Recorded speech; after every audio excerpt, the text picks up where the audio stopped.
Hello and welcome back once again. कैसे हैं आप सब? ओके मैम, आप सबका वेलकम कर रही हैं अपनी क्लास में। A very good morning to all of you. तो आज मैम क्या करेंगी आप सब ये बताइए, जल्दी से बताइए। आपको चैप्टर नंबर और चैप्टर नेम देख के पता चल गया होगा कि ये लिटरेचर का चैप्टर नहीं है, ये हिंदी व्याकरण का आज चैप्टर है। तो आज मैम आपको लेसन नंबर 13 पाठ नंबर 13 विराम चिन्ह, विराम से ही पता चल रहा है, यानी कि रेस्ट, आराम, है ना।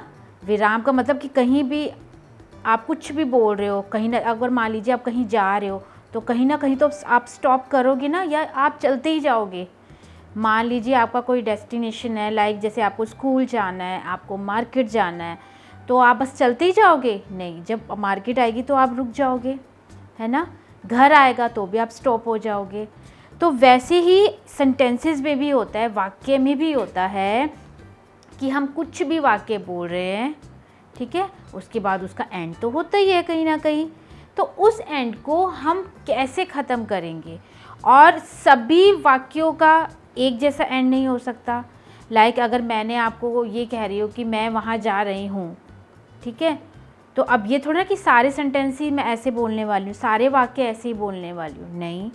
कुछ वाक्य ऐसे भी हो सकते हैं जो मैं आपको एज अ प्रश्न, एज अ क्वेश्चन पूछने वाली हूँ। तो ज़रूरी नहीं है कि क्वेश्चन में भी वही साइन लगेगा जो आप सिंपल सेंटेंस में लगाते हो।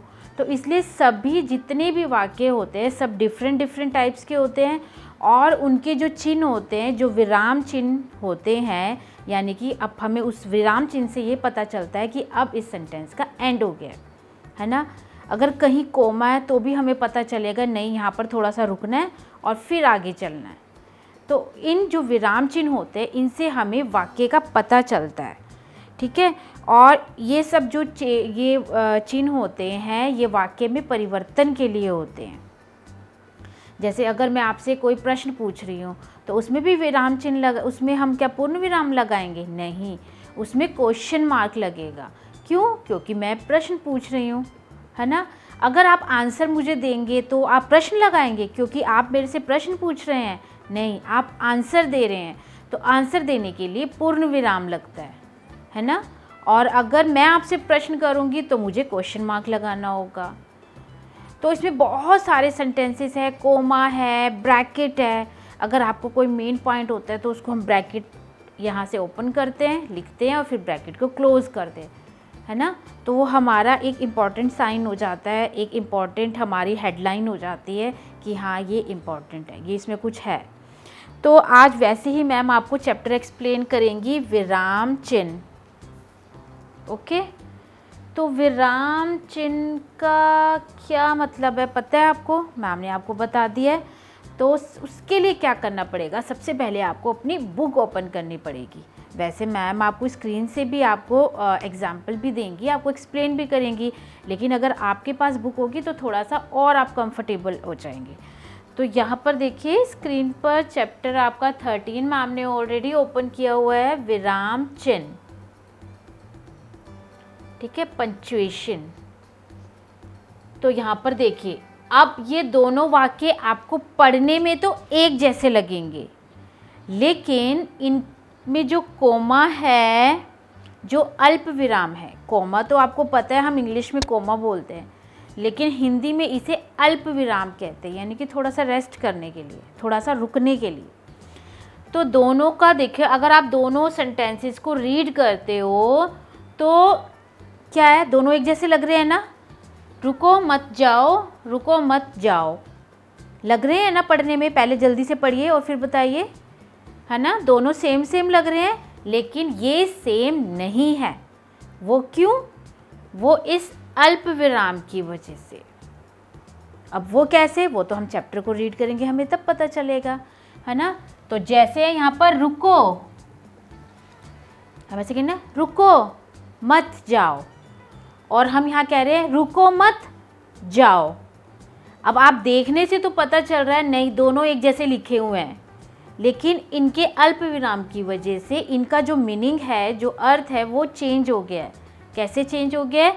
जैसे यहाँ पर रुको के बाद अल्प विराम आया है, यानी कि रुको के बाद हमें रेस्ट लेना है, रुको मत जाओ, ठीक है।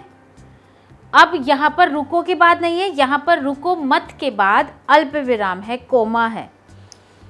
तो यहाँ पर लिखा है रुको मत जाओ, समझ गए आप।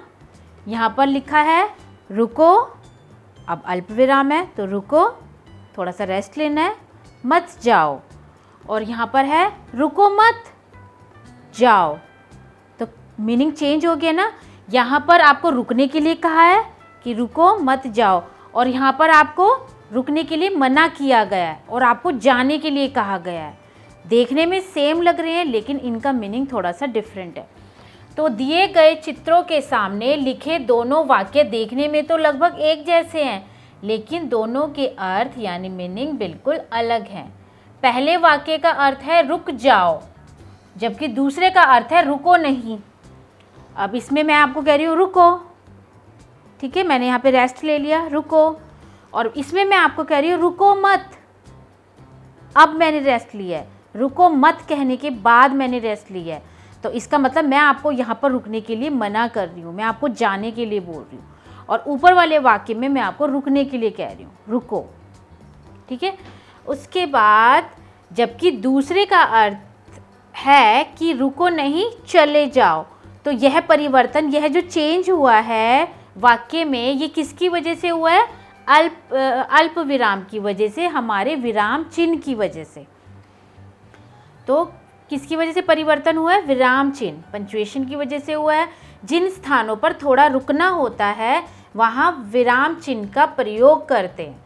अगर मान लीजिए मैं आपसे कोई क्वेश्चन पूछ रही हूँ तो क्या मैं बोलती जाऊँगी? नहीं ना, मुझे कहीं ना कहीं तो स्टॉप करना होगा।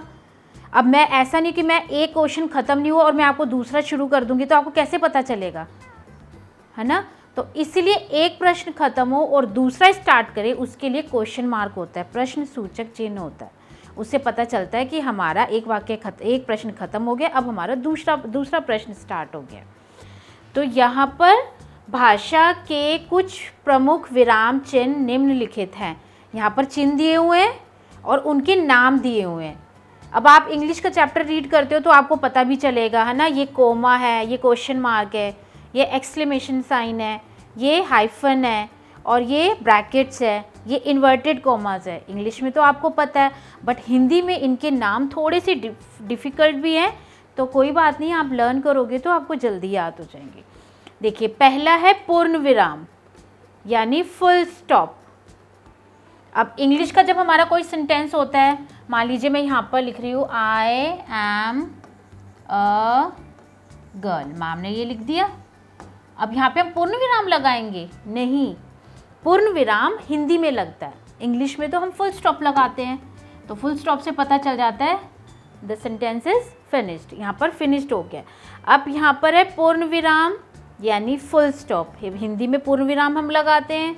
अल्प विराम यानी कि कोमा, किसी भी शब्द के बाद अगर आपने थोड़ा सा रुक गए तो इसका मतलब कि वहाँ पे कोमा लगेगा। फिर है प्रश्न सूचक चिन्ह, यानी कि जब कोई क्वेश्चन वाला सेंटेंस होता है तो उसमें हमें ये वाला साइन लगाना होता है, क्वेश्चन मार्क का, ठीक है। विस्मय सूचक चिन्ह, विस्मय मतलब जिसमें थोड़ा सा हम आश्चर्य हो जाते हैं, थोड़ा सा हैरान हो जाते हैं, बहुत ज़्यादा खुश हो जाते हैं या बहुत ज़्यादा सैड हो जाते हैं, तो हमें ये वाले साइन लगाने होते हैं। इसमें क्या होता है, एक सिंपल सा जैसे पूर्ण विराम और इसके नीचे एक डॉट लगा हुआ है, ठीक है। ये है विस्मय सूचक चिन्ह, एक्सक्लेमेशन। योजक यानी कि हाइफन, निर्देशक मतलब कि डैश, ये थोड़ा सा लंबा है। कोष्टक यानी ब्रैकेट, कोई भी इंपॉर्टेंट पॉइंट है, जैसे मैम आपको पढ़ा रही है, ठीक है, और मैम ने कहा नहीं ये बहुत इंपॉर्टेंट है, यह परिवर्तन केवल विराम चिन्ह के कारण हुआ है, तो हमने ये ब्रैकेट यहाँ से लगाया और यहाँ पर ख़त्म कर दिया। तो इसका मतलब अगर आप कभी भी ब्रैकेट देखोगे लगेगा हाँ नहीं, ये इसके अंदर जो भी बात है वो इम्पॉर्टेंट है, ठीक है। उसके बाद है अवतरण चिन्ह। अवतरण चिन्ह मतलब इन्वर्टेड कॉमास, कि इसमें क्या होता है, इसमें जो सेंटेंस होता है उसको वैसे के वैसे ही हम रख देते हैं।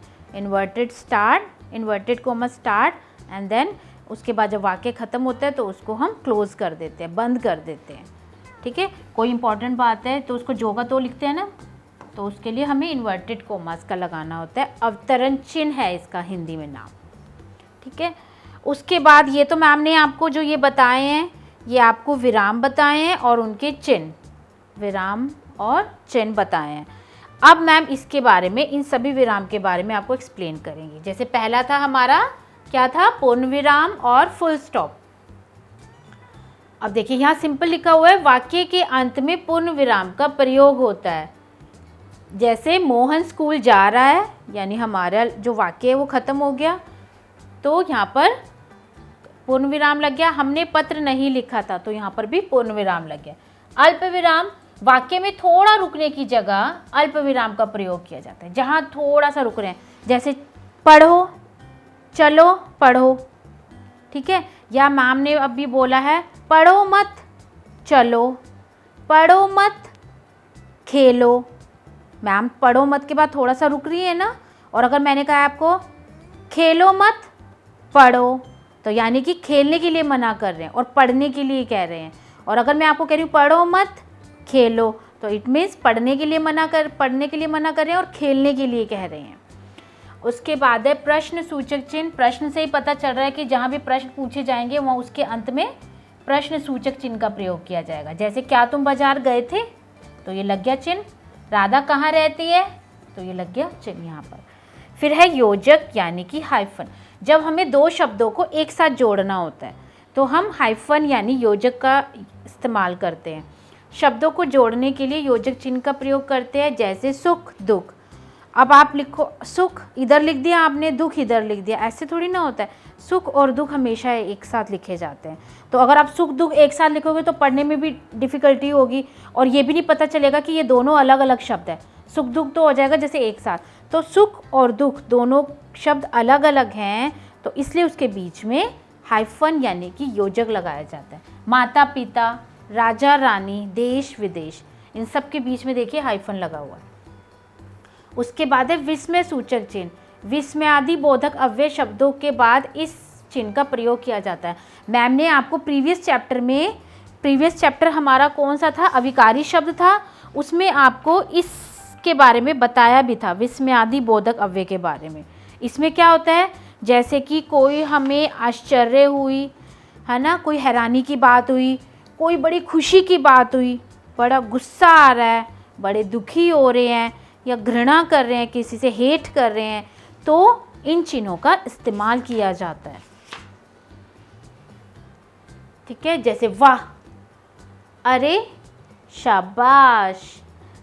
उसके बाद है निर्देशक। वाक्य में बात को स्पष्ट करने में इसका प्रयोग किया जाता है। जैसे मोहन ने अपने मित्रों, अब मित्रों में तो बहुत सारे हैं तो इसलिए ये निर्देशक का इस्तेमाल किया गया है। फिर राकेश, आकाश, अविनाश से रुपए मांगे थे। नेक्स्ट है कोष्टक यानी ब्रैकेट। किसी शब्द के अर्थ को स्पष्ट करने के लिए कोष्टक का प्रयोग किया जाता है। पहरी, तो पहरी का मीनिंग बताने के लिए उसको ब्रैकेट में पहरेदार भी कर दिए। अगर आपको पहरी कहेंगे तो समझ नहीं आएगा, लेकिन अगर पहरेदार कहेंगे तो समझ आ जाएगा, तो उसको ब्रैकेट में इन्होंने कर दिया यानी कोष्टक में।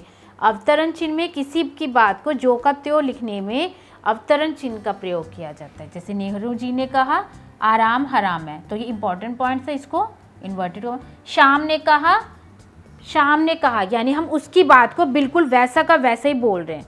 जैसे कभी आप कहोगे कि मम्मा मेरा फ्रेंड ये कह रहा था कि मैं तो यहाँ जाऊँगा, मेरे फ्रेंड ने कहा कि मैं तो ये करूँगा, तो आप उसकी बात बता रहे हो ना, लेकिन आप उसकी बात को जो का त्यों बता रहे हो, वह जैसे उसने बोला था वैसे ही एक्सप्लेन कर रहे हो। तो उसके लिए ये इन्वर्टेड कोमास और हिंदी में इसको अवतरण चिन्ह बोलते हैं, तो ये इनका इस्तेमाल होता है। ठीक है, उसके बाद नेक्स्ट पेज पर इंपॉर्टेंट पॉइंट्स है।